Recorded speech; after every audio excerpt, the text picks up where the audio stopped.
असं वाटतं शेकडो हजारो कलावंतांनी गाण्याच्या माध्यमातून प्रबोधनाचं काम केलं. ताईसारखं आणि सरांसारखं किंवा अनेक दिग्गज इकडे समोर माझ्या बसलेले मी आले तेव्हापासून पाहते आहे. खूप उच्च विद्याविभूषित इकडे पर्सनॅलिटीज आहेत. तर भाषणाच्या माध्यमातून सेमिनारच्या माध्यमातून आपलं काम ते करत राहतात, प्रबोधनाचं काम करतात. पण मला एक कळत नाही, वर्षानुवर्ष जयंतीचं हे चित्र आपण पाहत आलो, पण याचं रूपांतर मतामध्ये का होत नाही.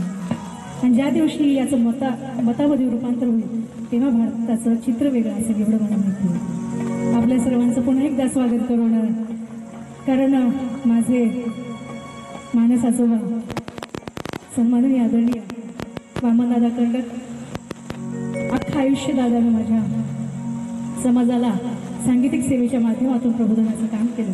बाबासाहेबांचा आणि महामानवांचा इतर महामानवांचा विचार त्यांनी झोपडीमध्ये पेरला.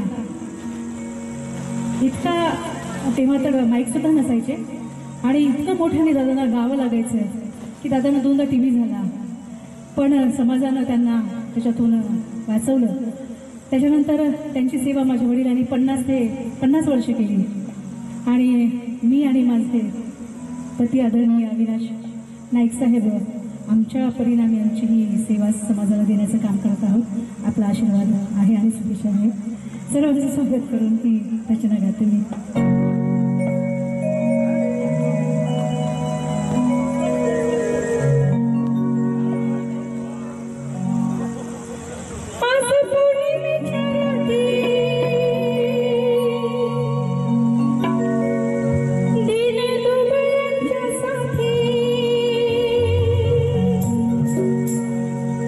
बाबासाहेब जेव्हा दिल्लीच्या सभागृहात भाषण द्यायचे तेव्हा अनेकांना ती इंग्लिश कळायची नाही म्हणतात, कारण ती अतिशय उच्च प्रतीची इंग्लिश होती. त्याच्यात उच्च प्रतीचे शब्द असायचे.